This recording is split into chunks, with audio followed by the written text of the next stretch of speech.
en la Pontificia Universidad Católica del Perú.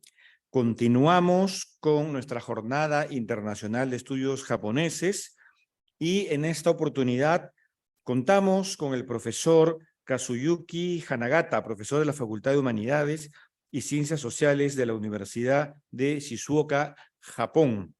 Estamos muy agradecidos por la participación del profesor Hanagata, ya que hemos contado en diversas oportunidades con sus conferencias y además él fue profesor invitado en nuestra casa de estudios. Mantenemos una amistad ya de larga data y siempre es bueno el reencuentro con él. Él nos va a ofrecer una conferencia que lleva por título Anime y manga en la era modernista y postmodernista. Pero antes me gustaría dar una breve biodata respecto al profesor, que como acabo de mencionar, también fue profesor invitado por nuestra casa de estudios entre el año 2000 y 2001 y actualmente está formando parte de los estudios de literatura comparada y los estudios hispánicos y ofrece clases de literatura, cultura y español en la universidad mencionada, la Universidad de Shizuoka. Fue director de la revista académica japonesa Hispánica entre el año 2018 y 2020 y es traductor de José Martí, Alejandro Jodorowsky y Ramón del Valle Inclán. Y sin mayor dilación, dejo con ustedes al doctor Hanagata con la conferencia Anime y manga en la era modernista y postmodernista. Muchísimas gracias.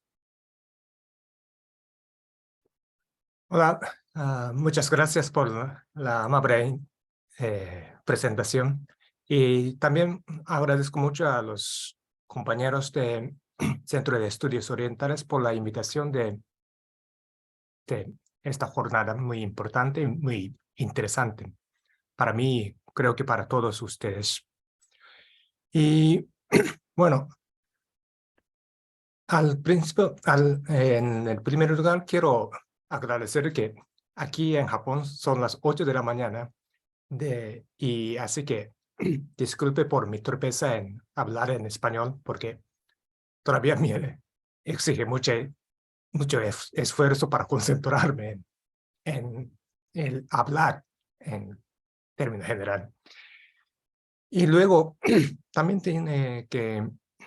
tengo que pedir disculpas porque no soy especialista de anime o manga, pero por ser japonés que ha vivido en ese heydays de anime y manga en Japón, que posiblemente puedo ofrecer algunas informaciones o algunas visión panorámica de lo que había ocurrido en las últimas décadas en Japón, en el campo de anime especialmente. Aquí, bueno, ya voy a entrar a hablar con el PowerPoint. ¿Ya está allí?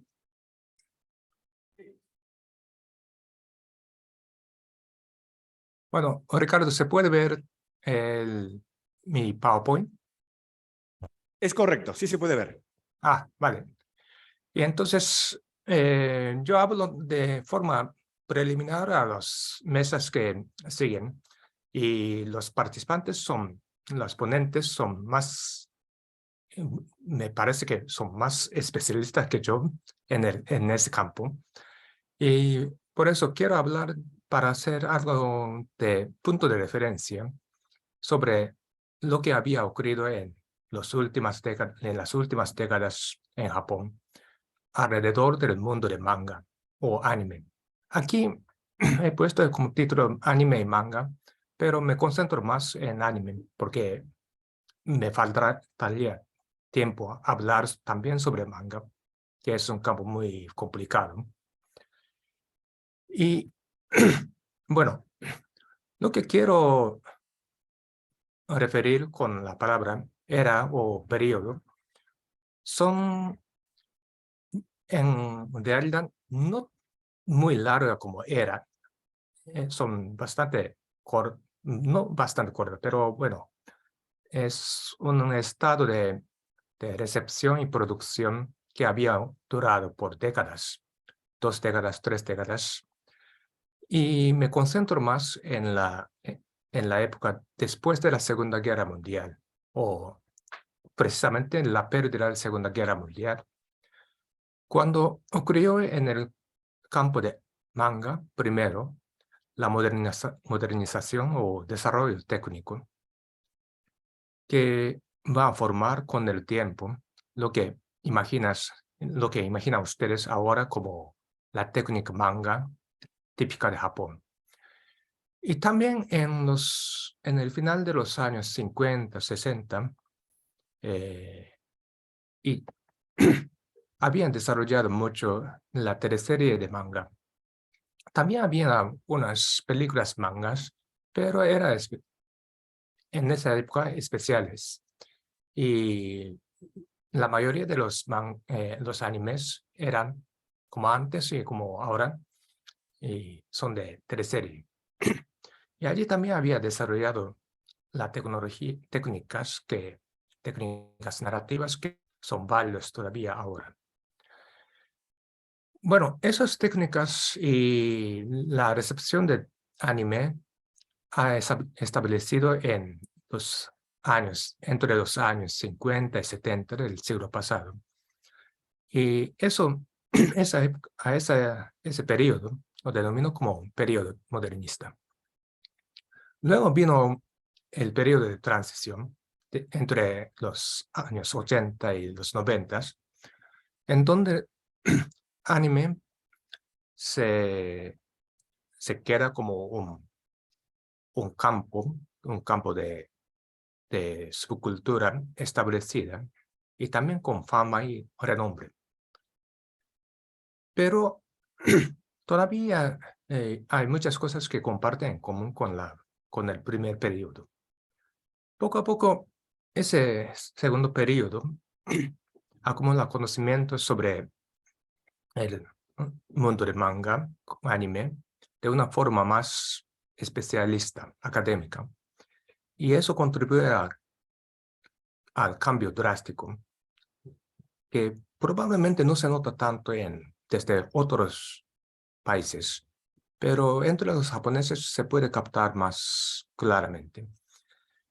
Y así empieza el periodo postmodernista, desde 1990 hasta hoy, en donde los creadores y los críticos ya están en la plena época postmodernista también en el campo de anime.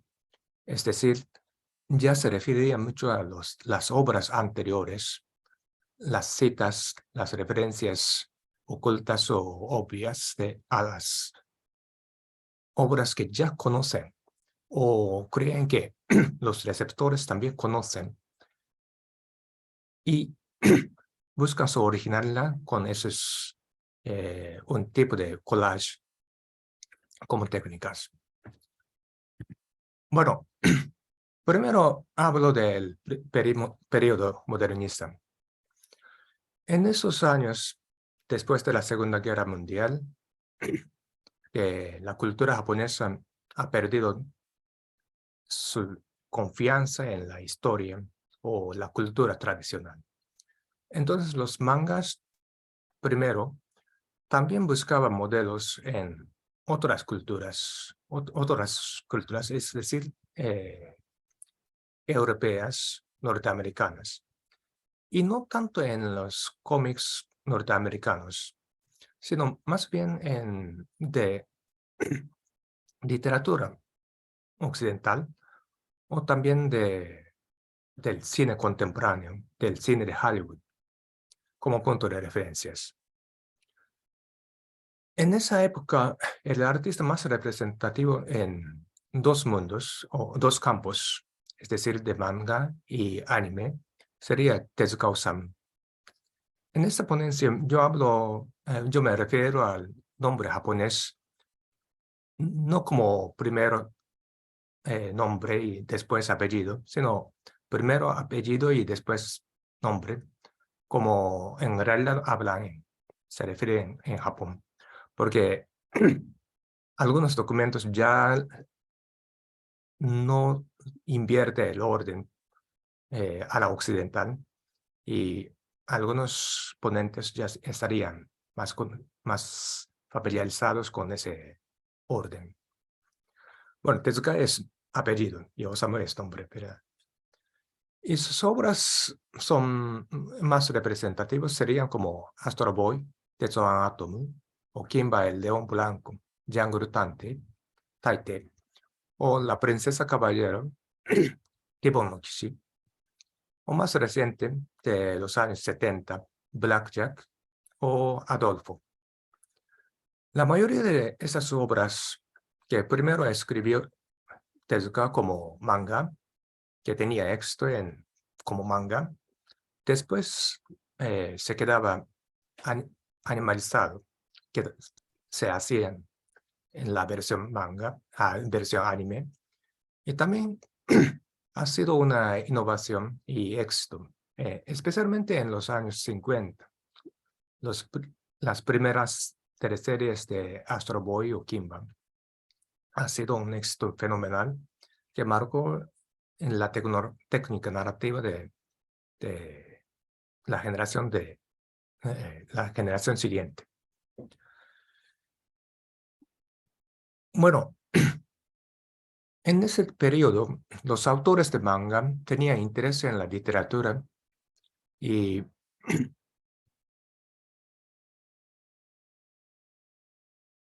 también, como he dicho antes, en el cine, especialmente de Hollywood o de europea, como francesa, italiana, e intentaban desarrollar la técnica narrativa aptas para expresar lo que se expresa en los dos medios. O sea, no buscaban desarrollar lo que tradicionalmente contaba en cómics de antes de la guerra, sino más bien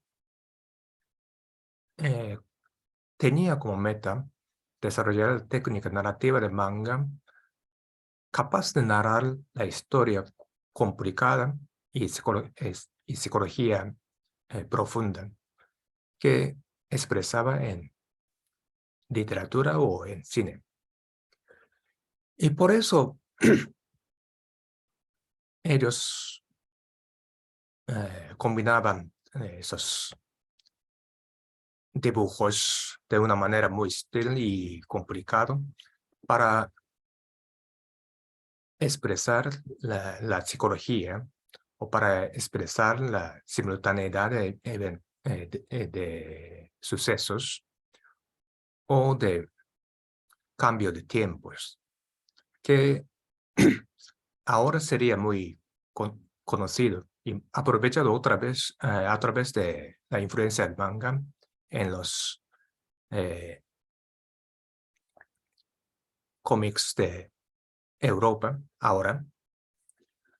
Bueno, y en esa época los escritores, los autores de manga no mostraban mucho interés en el cine japonés contemporáneo porque lo consideraba como, no como modelos, ¿no? Pero si buscamos a una excepción, entonces sería Akira Kurosawa, que le pareció un modelo para sus proyectos, porque Kurosawa Akira utilizaban las materias muy a la japonesa, muy tradicional, y combinan las técnicas narrativas a la occidental, buscando los modelos en John Ford o Howard Hawks, y lo utilizó para contar historias de samurái. Bueno, en esa época, manga ha sido el centro de interés y aunque tenía éxito en las series de mangas como Astro Boy u otras, la mayoría de anime se consideraba como la versión animatizada de mangas o de novelas, cuentos. Entonces, generalmente se reconocían los animes por el autor del manga original. O sea, referíamos de anime de Tezuka o las obras de animes de Matsumoto Reiji. Matsumoto Reiji probablemente se conoce más por sus obras Space Battleship Yamato o Galaxy Express Suinai. Entonces, las versiones animes de esas obras tenían mucho éxito en taquilla y mucho éxito como teleserie, pero nadie refería a los directores o productores de la versión anime. Se refería siempre como anime de Matsumoto. Y también hablábamos de anime de Ishimori Shotaro como Cyborg 009 o de Nagai Go sobre Devilman, pero nadie hablaba de directores de series o diseñadores de máquinas. Durante este periodo, los lectores y los autores de manga compartían la tendencia modernista de presentar y valorar las obras por su originalidad. Es decir, los artistas deben ser originales y sus obras deben ser originales, que no tienen muchas cosas que ver con otras obras. Y cuanto menos comparten con otras, menos sufren la influencia de otras obras u otras artistas y tienen muchas cosas únicas y originales, entonces se considera como arte, o sea, como obras que tienen más importancia y tienen valor más artísticos. Bueno, esa tendencia se puede considerar como tendencia modernista, que se enfoca más y se enfatiza más en la originalidad de personas y obras, ¿verdad? Y entonces, los directores especializados en anime, como he dicho antes, que la mayoría hacían obras como versión animatizados de mangas o literatura, se consideraban como meros técnicos. Pero esta tendencia empieza a cambiar desde los años 70 del siglo pasado. Y allí una revista tenía mucha influencia para promocionar este cambio. La revista se llamaba, o se llama todavía, porque se publica hoy todavía, es Animage, que está especializada en anime, como sugiere el título. Y en Animage se enfoca más a los artistas de animes, o sea, directores, diseñadores, guionistas o seiyuu, los actores que doblan, que hacen la voz de personajes, y criticaron las obras de anime como tal. O sea, no como la versión animatizada, sino enfatizan más y se analiza más la peculiaridad u originalidad de la expresión de anime. Y a través de esa revista, los lectores aprendieron los nombres de Miyazaki Hayao o Oshii Mamoru, el director de Ghost in the Shell, o Yasuhiko Yoshikazu, el guionista de Gundam, por esta revista, porque allí hacen más críticas, no de las obras que servían como base, sino hablaba más de la técnica utilizada por directores o punto de interés en la expresión de anime. Y también esa revista promocionó la producción de algunas de sus obras. Por ejemplo, en Animage se publicaron primeras partes de Nausicaa, de la versión manga de Nausicaa de Miyazaki. Bueno, pero a diferencia de las obras anteriores, la versión anime de... la versión manga de Nausicaa de Miyazaki Hayao ha escrito pensando desde el principio que va a servir como base de la película. O sea, ya está cambiando la énfasis, ¿no? Antes, primero los autores de manga publicaron sus mangas como algo independiente, no siempre pensando en la animatización. Pero Miyazaki escribió la versión manga para financiar su proyecto de hacer película Nausicaa. Ya así empieza a ser más original y enfatizar la originalidad de anime. Hacia finales de 70, también empezaron a producir series originales de anime en televisión, como Gundam, Macross, que tuvieron mucho éxito, que ya no tienen como base los libros, sino desde el principio los receptores lo veían, los espectadores lo veían como obras de anime. Y el cambio principal no ocurrió desde los años 80, cuando Miyazaki Hayao empieza a estrenar sus obras originales como Nausicaa, El castillo en el cielo, Totoro. Y ahora es un poco difícil imaginar, pero en los años 80, Miyazaki se estrenó sus obras a intervalos de 1 o 2 años. Entonces, había más interés, más entusiasmo a sus obras.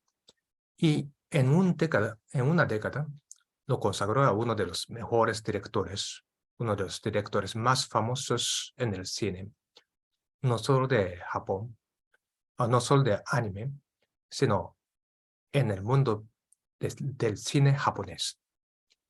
Y también empiezan a reconocer sus méritos en el ultramar, en el mundo. Y así, ahora en Japón al menos, nadie habla de Miyazaki como director de anime, simplemente como director. En esta época, sin embargo, todavía los artistas enfatizaron la originalidad de sus obras, o al menos no enfatizaron las influencias recibidas. O sea, críticas también consideraban sus obras como algo diferente y originales, y los autores también se enfatizaba en ese mérito.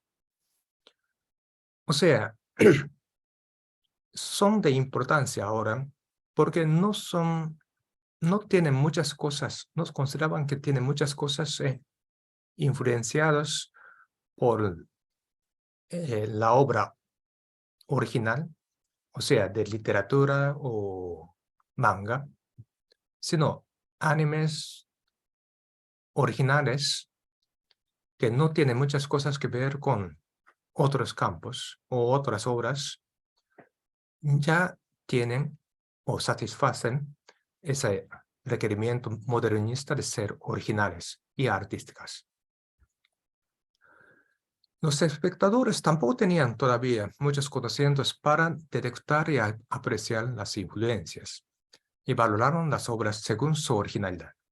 O sea, los que aplaudieron la originalidad de Miyazaki, en los años 80 no sabían mucho sobre otras subculturas. O sea, en Náusica se ve claramente la influencia de Dune, de Frank Herbert, pero no había muchas críticas sobre ese punto. En las obras, en la serie de Gundam, se nota claramente la influencia de obras de Robert A. Heinlein, como Starship Troopers, pero lo consideraba como algo totalmente diferente, que nunca había existido en anime. Este tipo de críticas y propagandas modernistas todavía era vigente hasta los años 90. Pero con el paso del tiempo, los espectadores de anime han acumulado conocimientos sobre la historia de los animes y las mutuas influencias entre anime, manga, literatura y subcultura en general. Y también los productores o directores, diseñadores, ya sabían lo que habían aprendido de sus precursores. Ellos habían leído Animage y tenían mucho interés en los directores anteriores, las obras anteriores, y con esa imagen quería hacer algo nuevo. Lo que marcó el cambio sería la recepción y la crítica de la teleserie Evangelion de 1995, porque Evangelion estaba de moda, tenía un éxito muy especial en esa época, pero la crítica no enfatizaron su originalidad, sino más bien de cómo utilizaron las escenas de algunas obras anteriores en el contexto nuevo, o algunos motivos, temáticas tomados de otras obras de los años 60, 70, como Ultra 7, que habían cambiado, modificado y utilizado en esa serie. Así, la crítica se muestra y también la producción se muestra una tendencia más postmodernista que modernista. Ahora ya no es muy importante enfatizar la originalidad como algo totalmente único y totalmente diferente, ajeno a la influencia. Y entonces la nueva generación de directores ya no hace tantas referencias al cine contemporáneo, las películas de hoy, que ahora está en el salón de cine, sino a las obras que les marcaron en su juventud, en los años 80 en general. Los directores nuevos se hace referencia más que nada a Obayashi Nobuhiko, Obayashi no es muy famoso yo creo, en el mundo, pero tenía mucha popularidad en los años 80 en Japón y dirigió muchas películas con idols de la época que se consideraban como un subgénero en el cine, pero mostraba muchas técnicas pop y tenía mucha importancia en la época. Entonces, aquí, como final, me refiero a algunos directores contemporáneos famosos que hacen homenaje a Obayashi para que entiendan bien más o menos su influencia. Por ejemplo, Hosoda Mamoru, que ahora yo creo que La chica que saltaba a través del tiempo, Tokio Kakeru Shoujo, es más conocido como su obra de anime, pero es un remake de la versión original de Obayashi. O Shinkai Makoto, que aprovechó en Tu nombre, que ha sido un éxito, la ambientación de Tenkosei, Yo soy tú eres yo, que aparecen dos protagonistas, chicos y chicas, y se cambia el espíritu de chico en el cuerpo de chica y viceversa. Ha sido tomado de Tenkosei. No es original de Tu nombre. O Natsume Shingo, que hoy va a comentar una de las ponentes, que en Sunny Boy aprovechó la ambientación de Aula a la Deriva, Hyoryu Kyoitsu, que tiene como original un manga de Umezu Kazuo, y creo que es más bien tomado de esa obra de Umezu, pero cuya versión cinematográfica la dirigió Obayashi. No ha sido un éxito, pero todos estos directores contemporáneos aclamados hacen referencias a la obra de Obayashi. Es algo así característico. Bueno, a forma de conclusión, en los animes de hoy y también en sus críticas se encuentran las tendencias modernistas y postmodernistas al mismo tiempo, igual que en la literatura o en el cine. Por ejemplo, este año se estrenó la nueva película de Miyazaki Hayao, pero Miyazaki sigue siendo el artista modernista. O sea, no se enfatiza mucho en collage o mezclajes, sino más bien se muestra, se quiere crear un mundo original no relacionado con otros animes, y toman como modelos, o sea, como originales a las obras literarias de literatura. Y está produciendo la nueva generación de directores que he referido antes en la forma postmodernista. Sí, se puede disfrutar, yo creo que se puede disfrutar más los animes y mangas si tiene en cuenta este punto de cómo está hecho las películas que se estrenan al mismo tiempo, pero tiene diferentes tendencias para, bueno, profundizar el análisis y disfrutar los detalles. Bueno, ha sobrepasado el límite. Muchas gracias.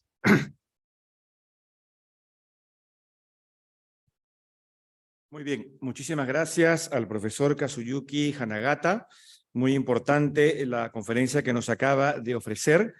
Por una cuestión sí de tiempo, pido por favor a los siguientes ponentes. Bueno, va a estar también en línea la maestra Daisy Sarabia. Invito a Fernando Vargas y Luis Ángelo Velarde. ¿Sí? Si pueden, por favor, venir a la mesa. Profesor Hanagata, mientras se instalan, no sé si hay alguna pregunta. Mientras se instalan los demás invitados. Y si no, yo creo, a ver, déjeme un segundo. Bueno, muchas gracias. Muchas gracias por la amable palabra. Sí, muchísimas gracias, profesor Hanagata. Y en estos momentos ya iniciamos la siguiente mesa, que lleva por nombre Mundos apocalípticos y antihéroes en el anime. Continuamos, por supuesto, con la temática, ¿no? Invitamos también a continuar acompañándonos al profesor Hanagata, ¿no? Por si él también deseara en la siguiente ronda poder intervenir, comentar. Quisiera saber si está ya conectada la maestra Daisy Sarabia también. Si puede activar su micro, si ya se encuentra conectada. Sí, por favor. Ya, sí, entonces. En este momento la mesa será moderada por nuestra joven investigadora Elizabeth Peláez.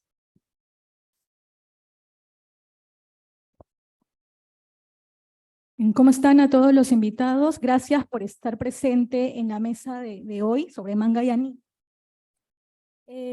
Como le comenté al profesor, Daisy Sarabia va a estar después, pero vamos a empezar con los investigadores que están en modalidad presencial, ¿no? Primero voy a presentar brevemente sus biodatas. En el caso del ponente, Fernando Vargas, brevemente, ¿no? Él es arquitecto egresado de la Universidad Ricardo Palma, trabaja actualmente en el Banco de Crédito del Perú. Sus pasatiempos son la música, el cine y los mangas, ¿no? Y la ponencia que hoy nos presenta es la de antihéroes en el anime. Y bueno, brevemente también para presentar a Luis Ángelo Velarde, pues en su caso, él es magíster en física aplicada, director de la carrera de Ingeniería de las Telecomunicaciones y director de Tecnologías Emergentes del Departamento de Ingeniería en la PUC, especializado en instrumentación remota y transformación digital, con más de 25 años de experiencia docente, otaku fanático de los animes y mangas, desde que vio Náusica en el Valle del Viento, con estudios en manga y anime en el Centro de Estudios Orientales PUC. Aplica ideas de los animes y mangas en las sesiones de clase y utiliza este conocimiento para generar vínculos con los estudiantes. Él nos va a presentar justamente su ponencia titulada Náusica en el Valle del Viento y el inicio de la relación con Yohei Hisaishi y Hayao Miyazaki. Bien, vamos a comenzar entonces primero con Fernando Vargas. Cuando él termine su ponencia, le va a presentar la suya a Luis Ángel, ¿no? Y al final, bueno, allí le tocaría recién a Daisy y cuando acaben todos sería una ronda de preguntas que yo les haría y si queda tiempo ya serían preguntas del público, ¿no? Bien, entonces comienza Fernando. Puedes presentar tu ponencia. Ajá. Ok. Ujú.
Sí, sí, es bastante pesado. Si yo lo cambio de puerto, va a ser igual. Ya, ya.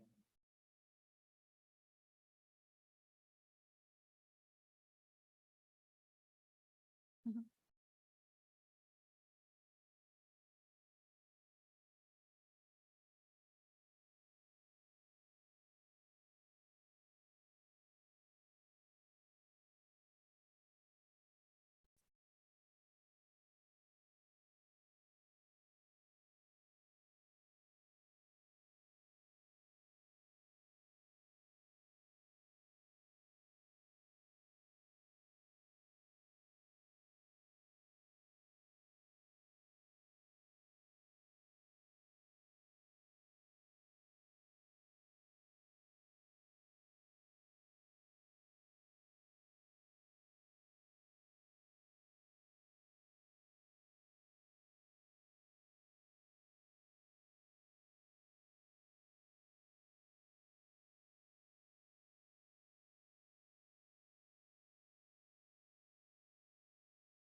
¿Tienes otro equipo que esté conectado a la red? ¿Tienes otro equipo allá arriba que esté conectado a la red interna? Es igual de la misma capacidad. Ya, pero me aseguras que sí. Ya han esperado y ya ha resultado. Me quedo tranquilo.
La computadora del Zoom es esta.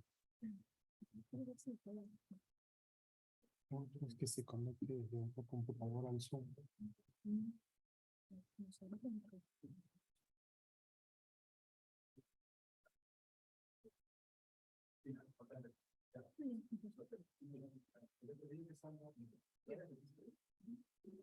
Vamos a mientras tienes su conexión, ¿estás en Zoom?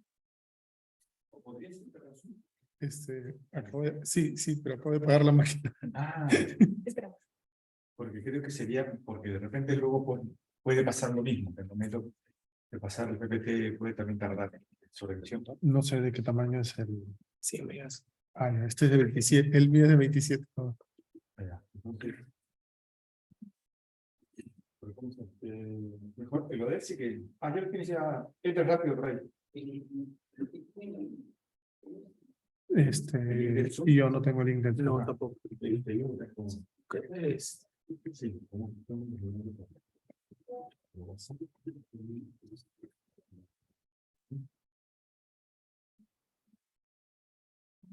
Puedo configurar la red. Puedo configurar esta red. Sí, a muchas cosas, sí.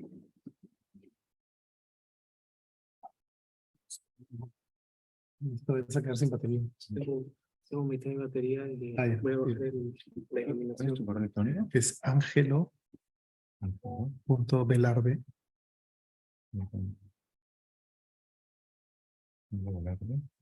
@pup.p.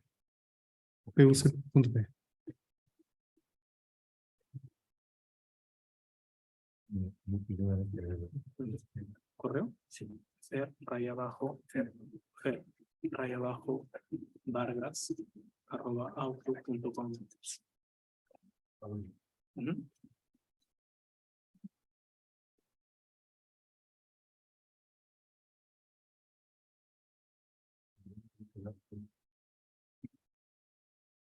Fer, raya abajo, Vargas, no con O, en vez de A, O, arroba.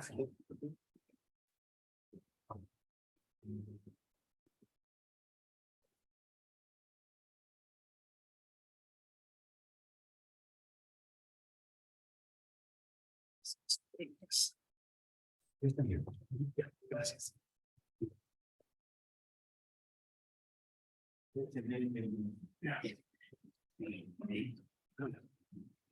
Es Mayor plato. Tomir. ¿Eh? 9 C9. 9 A 28 BA 93.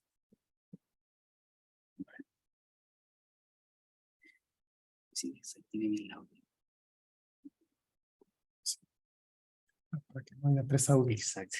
Ya. Porque entonces se va a escuchar por aquí.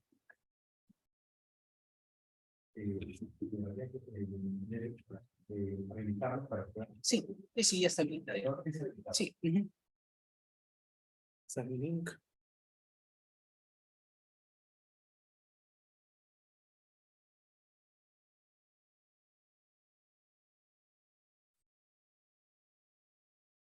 Recording in progress. No, acá.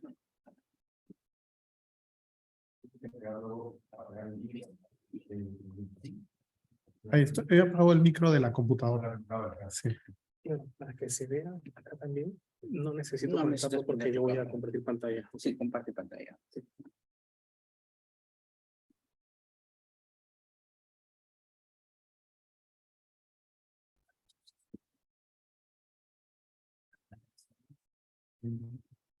Este está cerrado. No.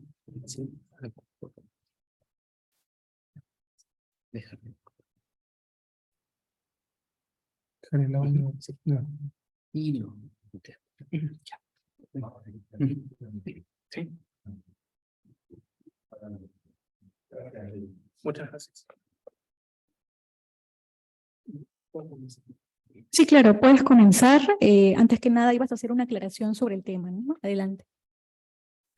Gracias a todos por su paciencia. Si hay una aclaración con el tema que voy a exponer, inicialmente eran anteriores en el anime, pero recientemente lo voy a cambiar, lo cambié algo más ad hoc a lo que yo conozco, a mi profesión, que es la arquitectura en el anime, específicamente megaciudades.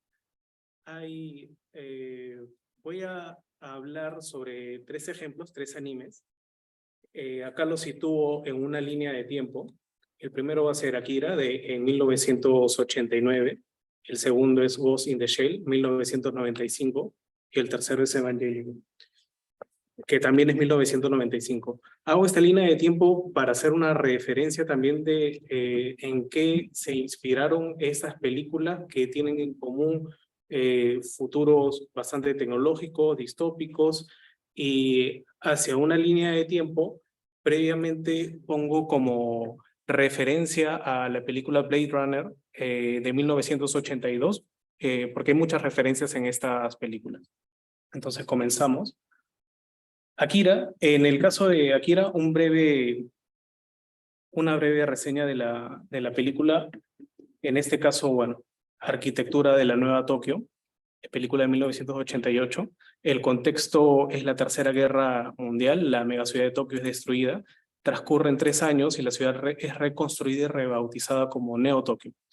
Nos presentan un grupo de pandilleros, motociclistas, cuyos personajes principales son Kaneda y Tetsuo. Tetsuo sufre un accidente que involucró a un niño especial, producto de experimentos del gobierno, especial porque tiene poderes psíquicos. En ese accidente transfiere estos poderes a Tetsuo, que eventualmente no puede controlar, poderes que no pueden controlar, y nuevamente se genera un estallido de energía que destruye buena parte de Neo Tokio. En este paneo de la ciudad de Tokio, de hecho es la primera escena de la película. Hace un paneo desde abajo hacia arriba y de remate tenemos el cielo. Podemos ver que en el centro del cuadro está la parte más desarrollada o el downtown de la ciudad. Y lo siguiente que ocurre es el estallido que destruye la ciudad. Luego pasan 30 años y es reconstruida la ciudad. Y algo que tienen en común estas películas que son cyberpunk es la alta tecnología y la baja calidad de vida. Y muestra esta imagen que describe bastante eso. Ahí vemos una calle muy mal estado, el auto.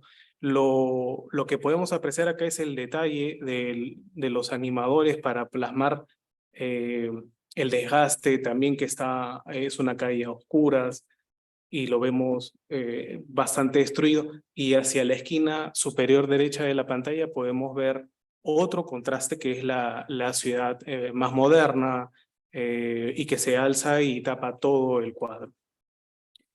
Estas imágenes, la de la izquierda, es el callejón donde se ubica el bar, que es el punto de encuentro habitual de los protagonistas de esta pandilla de motociclistas.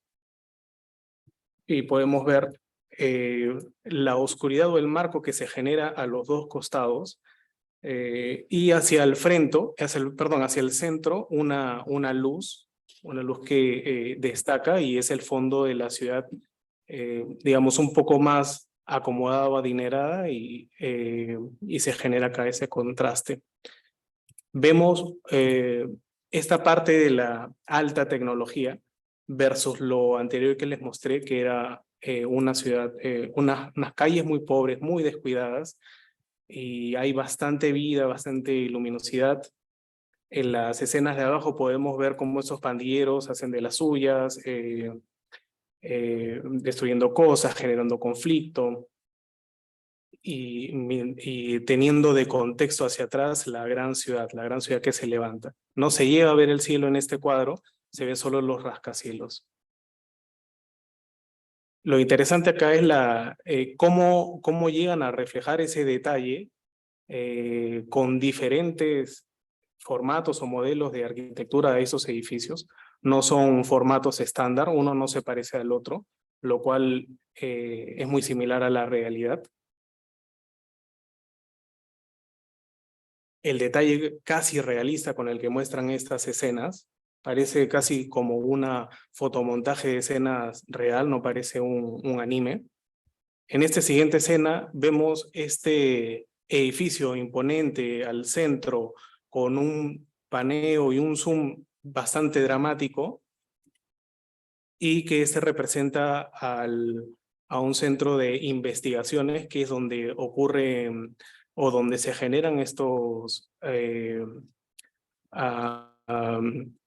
laboratorio donde comienzan a experimentar con estos niños que tienen los poderes psíquicos. Y es donde terminaría instalándose Tetsuo, que también adquirió estos poderes psíquicos. Luego de evitar someterse a estos experimentos, finalmente, gracias a sus poderes, sale del edificio y podemos ver en una toma bastante dramática también cómo cae, y es una toma desde el cielo hacia abajo, ¿no? Podemos ver cómo los rascacielos y eso termina con las calles, ¿no? Es bastante interesante ver la perspectiva desde arriba y la altura de los edificios.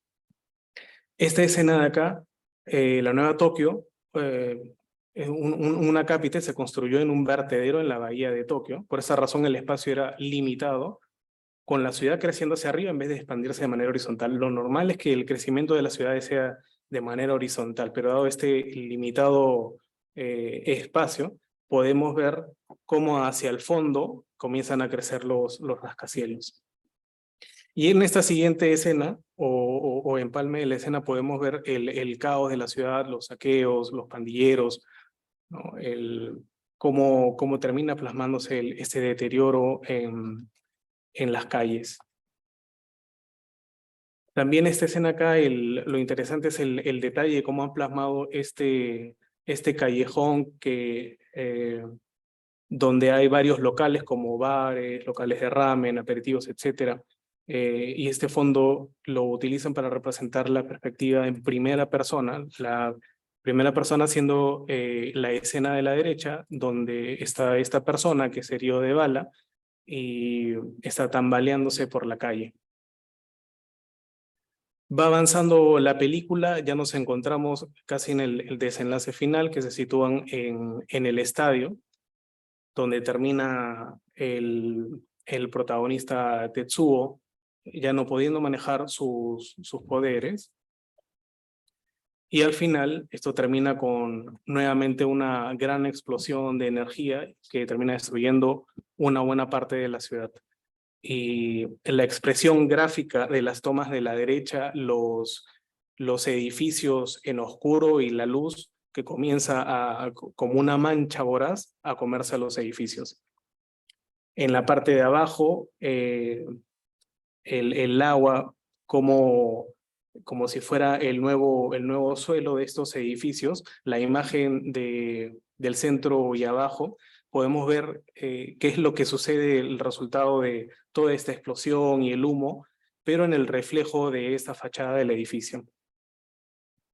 Y finalmente cómo terminó gran parte de la ciudad luego de la explosión. Hay bastante detalle en esta expresión gráfica ya para cierre de la película. El siguiente análisis es de la película Ghost in the Shell. Ahora la arquitectura será en la ciudad Newport City. Esta película es del 95. Y la primera escena que vemos, o una de las primeras, es justo esta acá que está en el fondo. El personaje principal es la agente cibernética Motoko Kusanagi, es la líder de la unidad de servicio secreto responsable de combatir el crimen. Motoko debe detener a una hacker que resulta ser una inteligencia artificial antes de que pueda adquirir una forma humana. Esta vendría a ser la ciudad del contexto, otra vez de menos a más, menos siendo hacia abajo y a la izquierda, las alturas más o menos bajas o promedio, y que luego termina hacia el centro con grandes rascacielos, dando la referencia que hacia allá está el downtown, el centro de la ciudad, donde ocurre todos los negocios y todo el desarrollo tecnológico. Entonces, en esta escena, la primera toma es de la agente Kusanagi, y vemos hacia el fondo, la acción que va a tomar es que se va a tirar del edificio para abordar o tratar de interrumpir en una escena del crimen. Acá hay algunos bocetos de los artistas para reflejar el contexto, cómo ellos verían la ciudad. Las siguientes escenas son uno de los montajes más famosos o más reconocidos de esta película. Va de abajo hacia arriba, es el punto de vista de la protagonista. Vemos estos edificios, otra vez este sentido que tiene el cyberpunk de resaltar la alta tecnología, pero la baja calidad de vida, y lo podemos ver en estos edificios antiguos, descuidados. El detalle del artista está en reflejar las manchas de los edificios, lo descuidado que están. También vemos muchos letreros, hay bastante ruido en la parte de arriba visual. Este cuadro bien centrado a los costados edificios, corredores, y en la parte central un edificio que destaca bastante. Pero son imágenes que fueron sacadas de la realidad. Japón en esa época, 1995, no tenía muchas de estas zonas para tomarlas de referencia. Las referencias se tomaron más bien de Hong Kong. Una de estas escenas finales, desde el punto de vista de la protagonista, que desde abajo mira hacia arriba a este edificio y ve a una persona que está en una cafetería, resulta ser un reflejo, una imagen muy parecida a la de ella, y hay un contraste acá entre estos dos personajes, o estas dos personas. Esta imagen de acá de un edificio en proceso de construcción, el proceso de construcción tradicional con andamios, en este caso de las zonas orientales, andamios de bambú, y esta imagen para reflejar la comparativa también de la época, ¿no? Que usaban también este mismo sistema constructivo. Esta escena de acá es bastante interesante. Podemos ver en los primeros planos o las primeras capas de la construcción, tienen una altura hasta de 4 o 5 pisos, y uno los recuerda bastante de las zonas marginales que van construyéndola de a poco. Se puede ver este proceso. Uno comienza construyendo un edificio de 2 pisos y luego le genera un volado para ganarle más área, y luego se sigue construyendo hacia arriba. Entonces, el artista también lo que quiere plasmar acá es el deterioro en el tiempo de esta zona marginal, los colores oscuros, y cómo contrasta eso con el fondo de los edificios que tapa totalmente todo el horizonte. No hay un cielo acá, y se siente cómo esos edificios aplastan esta primera capa de edificios. Y un poco para contrastar el entorno de estos oscuros con esos claros hacia el fondo, podemos ver unos niños corriendo, y muy inteligente la elección de escoger un color amarillo que destaca bastante con los oscuros para destacar el movimiento. Esta es una imagen de Hong Kong, y podemos ver cómo se tomó prácticamente de la misma manera, de copiarle la realidad hacia la imagen en la película. Y ese es el resultado final, que es muy parecido a la foto de referencia que se tomó. Y en el caso de Evangelion, la arquitectura de Tokio 3, Tokio es destruida a causa del segundo impacto, producto del contacto con un ser singular al que le llaman Ángel. Pasan los años, Tokio es reconstruida bajo el nombre de Tokio 3, y se crea una organización para combatir la amenaza de los ángeles, cuyo propósito es destruir la humanidad. Estos son los primeros bocetos de Tokio 3.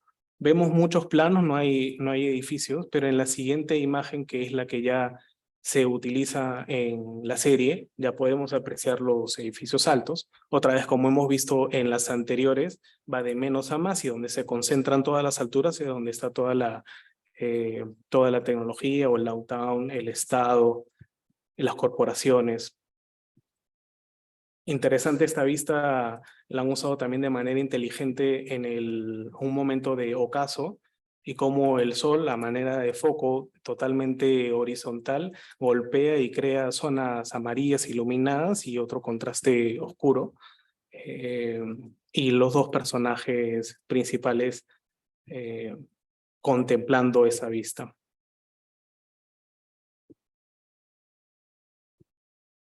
Pero lo que hace la corporación al momento de recrear la ciudad es también cuidarse de tener toda una base logística y armamentista que pueda combatir con estos ángeles, y esto es debajo de la ciudad. Lo interesante en esta ciudad es que esta es una ciudad orgánica y resulta orgánica porque va cambiando en el tiempo, se va adaptando de acuerdo a las circunstancias, y esos edificios se transforman ante el evento o la llegada de un ángel. Vemos, por ejemplo, el detalle también vista a peatón, los árboles, las barandas, el semáforo, y de un momento a otro, cuando se activa el evento, todo esto se transforma, comienza la parte orgánica de la ciudad a transformarse y a prepararse para la batalla. Acá ya aparecen en esas escenas los ángeles dentro de la ciudad. Hacia la izquierda van apareciendo, entremetiéndose en los edificios. En la escena de la derecha vemos como un ángel busca su espacio entre estos edificios.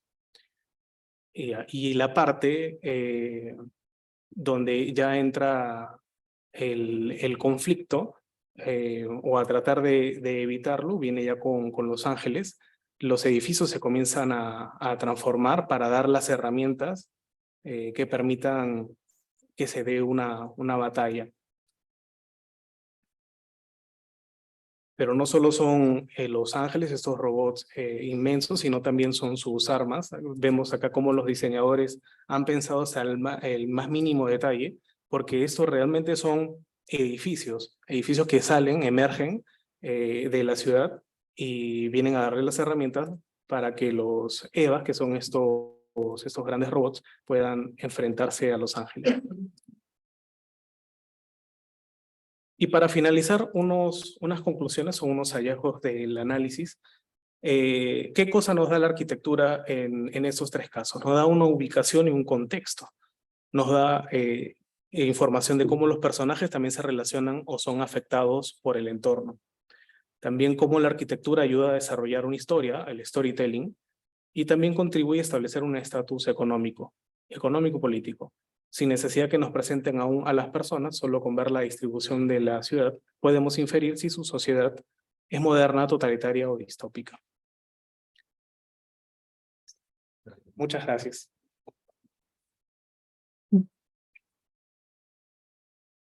Gracias, Fernando, por tu ponencia. Después voy a hacer las preguntas cuando Luis Ángel pueda también cargar su ponencia, si es que no la ha hecho, y también creo que va a entrar al Zoom, ¿no? Para que se pueda presentar mejor, ¿no? Sí, pero me gustaría compartir el audio. Ah, claro. ¿Es posible? Sí, un audio para iniciar.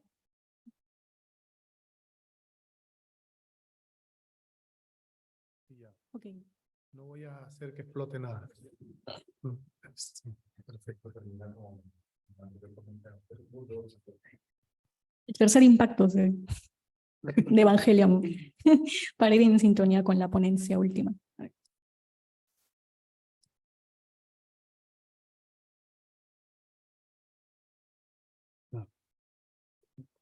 Cometí el error. Voy a dejar de compartir, que no puse en pantalla. Sí. Ya, ahora se ve y debería funcionar, pero no dejar a nadie solo.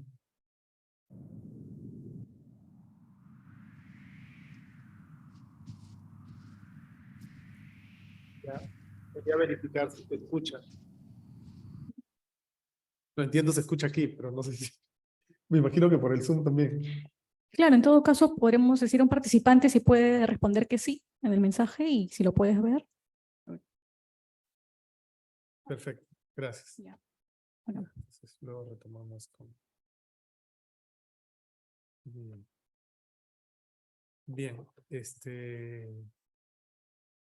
buenas noches ya. Gracias por darme la oportunidad de cumplir un sueño personal, No, gracias al Centro de Estudios Orientales y también a la profesora Daisy Sarabia, que imagino que se va a conectar en un ratito, ya se ha conectado. Voy a hablar de este tema en particular que tiene que ver con Náusica del Valle del Viento y el inicio de la relación que existe entre Yohei Hisaishi y Hayao Miyazaki, ¿no?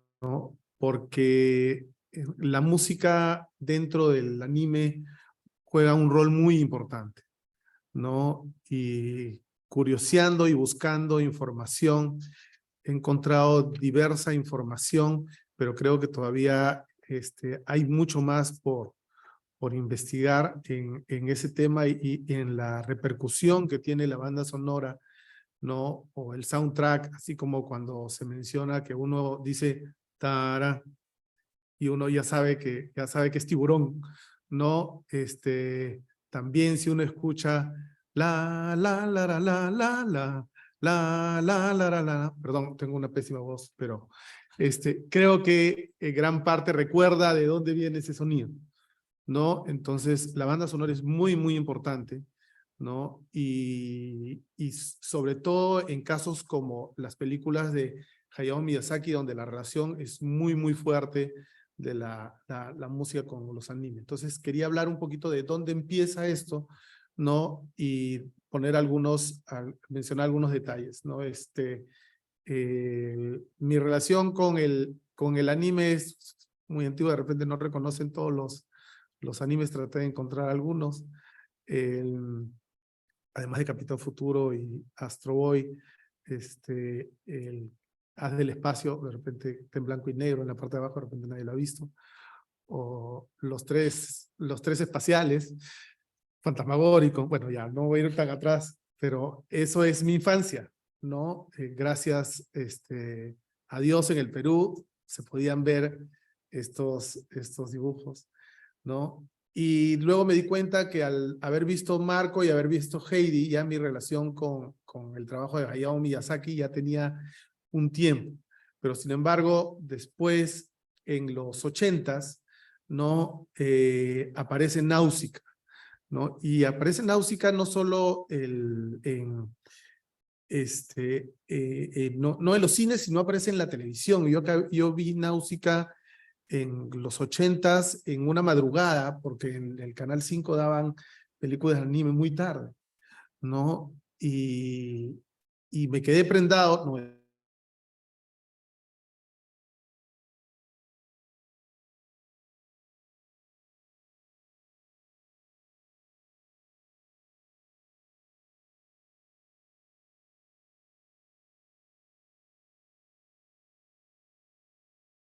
los tres grandes, Naruto, Dragon Ball y Bleach, ¿no? Y luego mis estudiantes de la universidad me volvieron a enganchar con el anime mucho después, ¿no? Recomendándome animes para poderlos ver, que ellos también estaban revisando, no solo los mangas, sino también los animes, ¿no?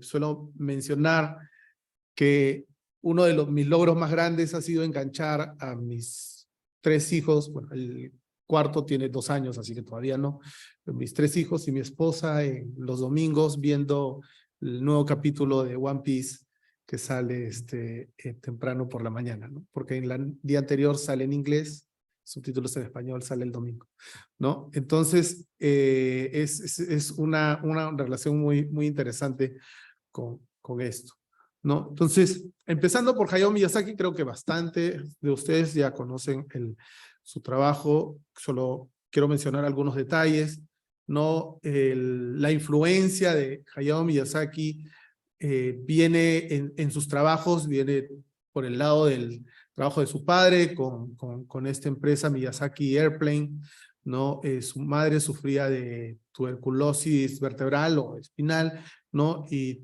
estuvo frecuentemente hospitalizada, ¿no? Y si recuerdan el anime Totoro, ¿no? Hay una clara influencia de esta realidad, ¿no? Su mamá fallece en 1983 mientras ya se estaba preparando esta obra de Náusica que estamos tratando hoy día, ¿no? Luego trabaja en Toei, que todo el mundo conoce Toei, es un gran estudio de animación, ¿no? Y conoce ahí a Isao Takahata, ¿no?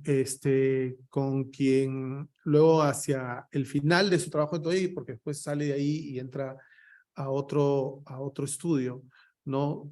Hacen El Castillo de Cagliostro en el 79, que es una película que si bien fue muy buena, tuvo una no tan buena recepción, porque presenta un personaje de Lupin III mucho más afable, cariñoso, digamos, que no encajaba con lo que era la expectativa del público, ¿no? Luego, saliendo de Toei, mencionaron hace un rato en la presentación del profesor anterior, mencionaba justamente que había una empresa Animanga, ¿no? Que si espero haber dicho el nombre correcto, que le ofrece a Hayao Miyazaki hacer una película, ¿no? Un anime, ¿no? Pero por adelantado se empieza a trabajar primero el manga, ¿no? El manga empieza a realizarse y en el 83 se empieza a hacer la película en base a los volúmenes que ya se habían avanzado. Entonces, trabajan con la empresa Topcraft, ¿no?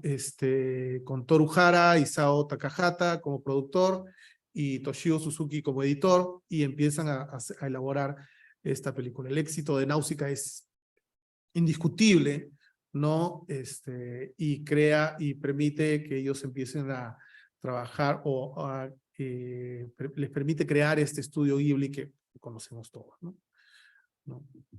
Una ficha breve sobre Náusica, lo que más o menos conocemos, ¿no? Se estrena en el 84, el estudio, como ya mencionamos, es de Topcraft, ¿no? Está basada en un manga que, si bien es cierto, empieza en el 82, no llega a terminar sino hasta el 94, ¿no? La película cubre básicamente parte de los primeros 2 libros con ciertos arreglos. Una de las cosas más notorias es, vamos a ver por aquí tenemos, si han visto el anime, deben recordar una escena como esta, ¿no? Casi a la escena al final de la película, ¿no? Ya Náusica hacia el final está caminando sobre un campo, ¿no? Muy bueno, con un traje azul, y ahí Obaba, que es el personaje femenino mayor, empieza a contar esta historia que ven mis ojos, y este personaje no está aquí, no está en el manga, ¿no? Es otro personaje, ¿no? Es totalmente diferente, que forma parte de la historia, si no me equivoco, es un tolmequiano, ¿no? Y él es el que hace un poco esta referencia que aparece en la película por parte de Obaba, ¿no? Entonces hay diferencias entre el manga y el anime, ¿no? En varios detalles, ¿no? Entonces, regresando a lo que tenemos por aquí, ¿no? Influencias para Náusica, bueno, es la hija de Alcino, rey de los Feacios, ¿no? Esto de repente ustedes ya lo conocen, ¿no? Que se relaciona con Odiseo, ¿no? En esta historia de la Odisea, ¿no? Y además también el nombre aparece también la historia tiene que ver un poco con una leyenda del folclore japonés, que es la princesa que amaba a los insectos, ¿no? Que también es un personaje fuerte que va contra lo que uno esperaría del personaje, que al ser una mujer, sea un personaje cariñoso, tranquilo, que siga con los estereotipos, ¿no? Esta princesa, en vez de vestirse adecuadamente para cierto tipo de reuniones, es una princesa que está más preocupada por los insectos, por su contacto con la naturaleza, que es algo típico también de las historias de Hayao Miyazaki, ¿no? Que conecta con con esto que tenemos a continuación, ¿no? La protagonista es joven, puede ser considerada como vulnerable, pero también es inteligente, perseverante, un gran sentido del deber, ¿no? La calidad es altísima, ahí se nota mucho el realismo, se trata de expresar mucho las emociones en este tipo de historias, ¿no?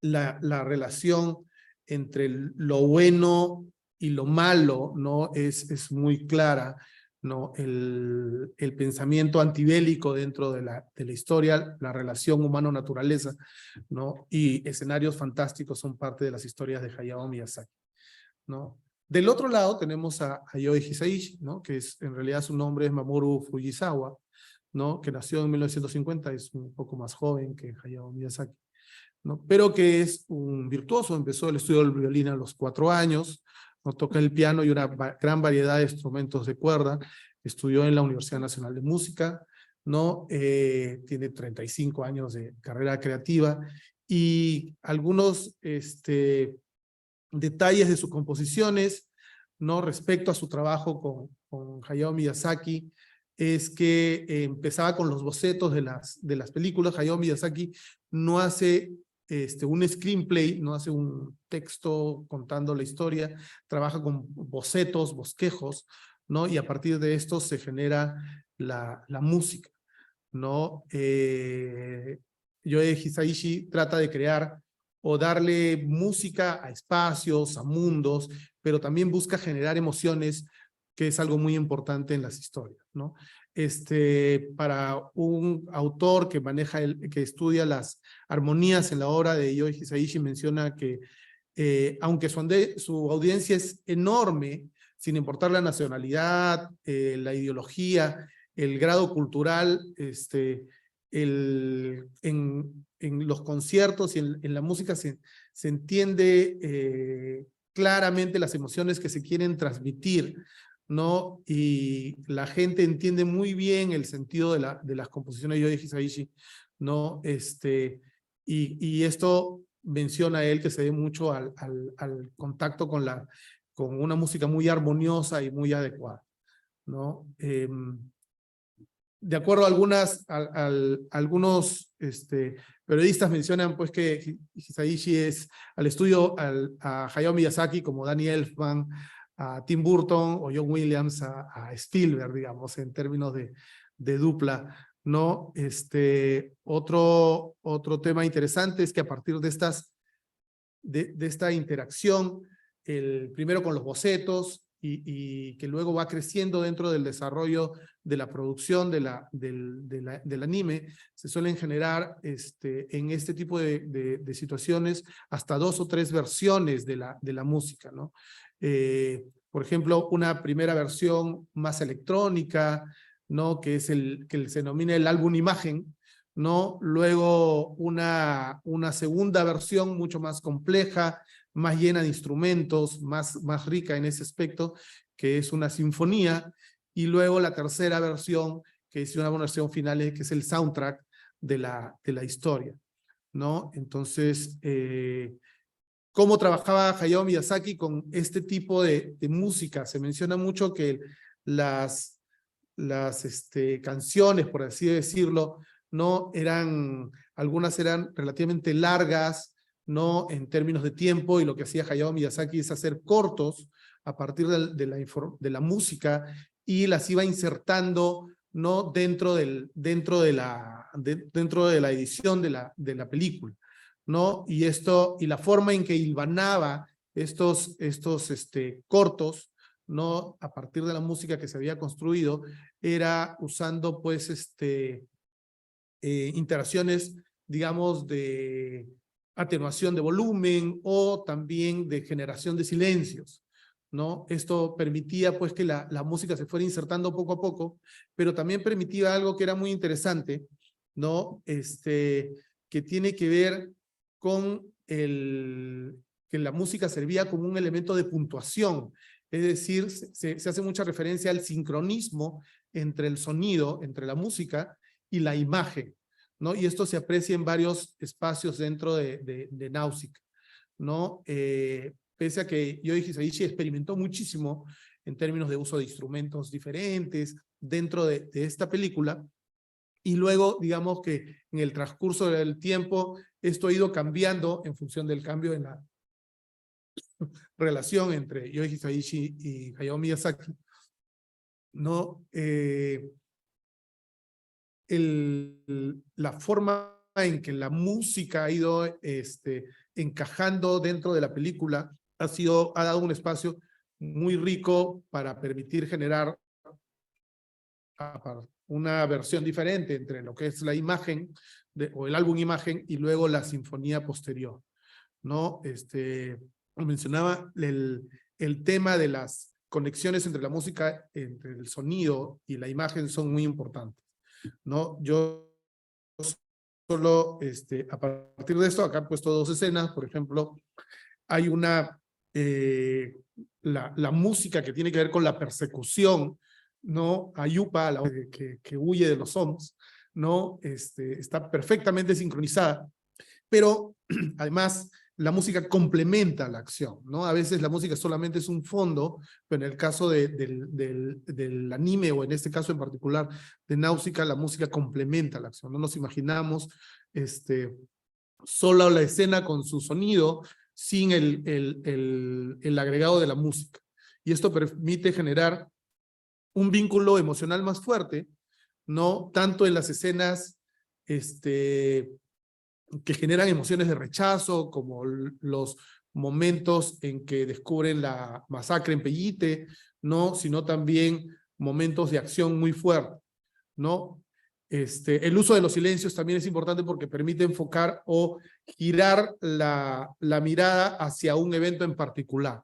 Y por ejemplo, esto ocurre en el momento de la muerte del padre de Náusica, donde ya no hay una escena sin música, se escucha un disparo, ¿no? Y la acción transcurre sin ningún fondo musical, ¿no? Y esto permite conectarse mucho más con la emoción del momento, ¿no? Entonces, ese trabajo sincronizado que se ha dado entre estos dos grandes personajes de la animación son algunos de los que quería resaltar, ¿no? Antes de pasar a las conclusiones, no sé si tengo un poquito de tiempo.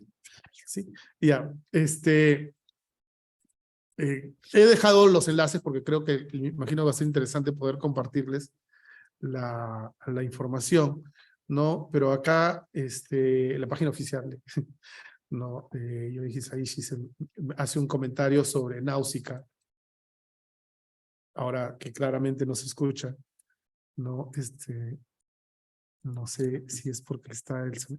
Ya, ahora sí. スタジオですけども、行ってきました。で、初対面だったんですけど、もう宮崎さんはこう壁に貼ってある背景の絵とかいろんなのをもう突然説明しだして、机の上に乗っかっちゃって、で、これがああでって1時間以上一人で全部説明してました。僕は全然内容を知らなかったから、何なんだこれはと思いながら、でもそのすごく情熱的な、話しぶりにちょっと圧倒されて、この人と仕事をできるのはとても嬉しいと思いました。Lo que menciona Yoichi Hisaishi fue que cuando se encontraron por primera vez, él fue para conversar con Hayao Miyazaki para saber de qué iba a tratar esta obra de Náusica, y Hayao Miyazaki empezó a contarle qué cosas había en la pared, los dibujos que tenía, se subió a un escritorio explicándole ideas, etcétera, etcétera, mostrando una persona muy, muy apasionada por lo que hacía y tratando de escribir todas las cosas que tenía en mente, ¿no? Y eso fue lo que encontró Yoichi Hisaishi en Hayao Miyazaki. Lo interesante es que en función de la información que he podido revisar de Yoichi Hisaishi, él se autodescribe como una persona muy metódica, ¿no? Inicia el trabajo a una hora determinada en la mañana, hace composición de tal hora a tal hora, después hace ensayos de tal hora a tal hora, después hace otras actividades en otro horario. Entonces es una persona muy, muy metódica con su trabajo, y es muy interesante cómo se han podido complementar estas dos personalidades. Una personalidad muy apasionada, que empieza a hacer bocetos y los destruye, ¿no?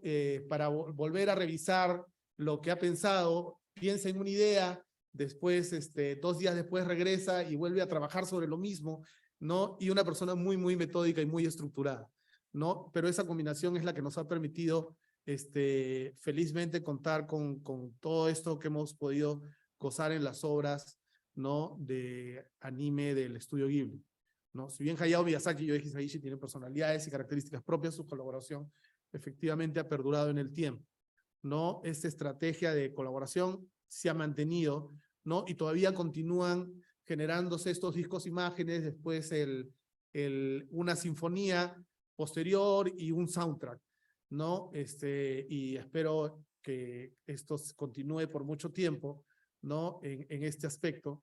Y solamente que... 宮崎さんのその、 Quería cerrar solamente con dos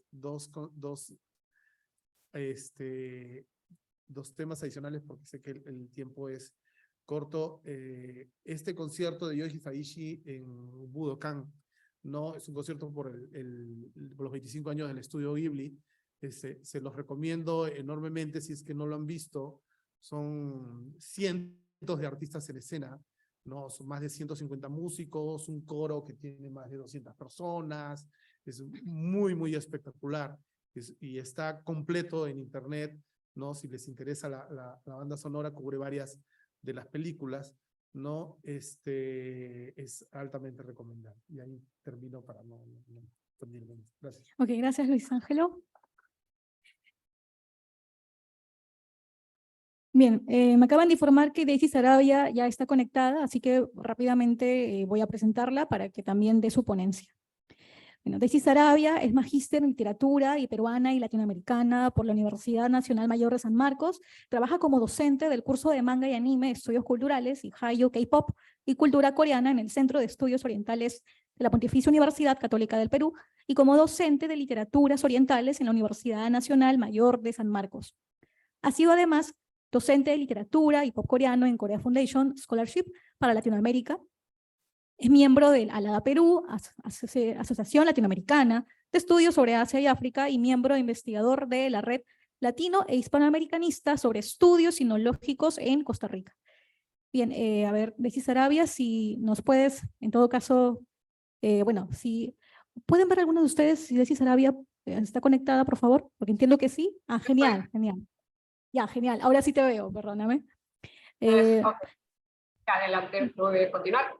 Buenas noches con todos. Paso a compartir con ustedes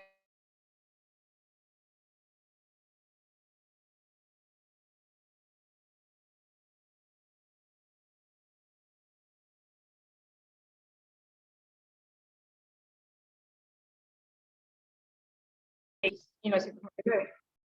Perdón, para acá, para efectos del Zoom, voy a compartir el sonido.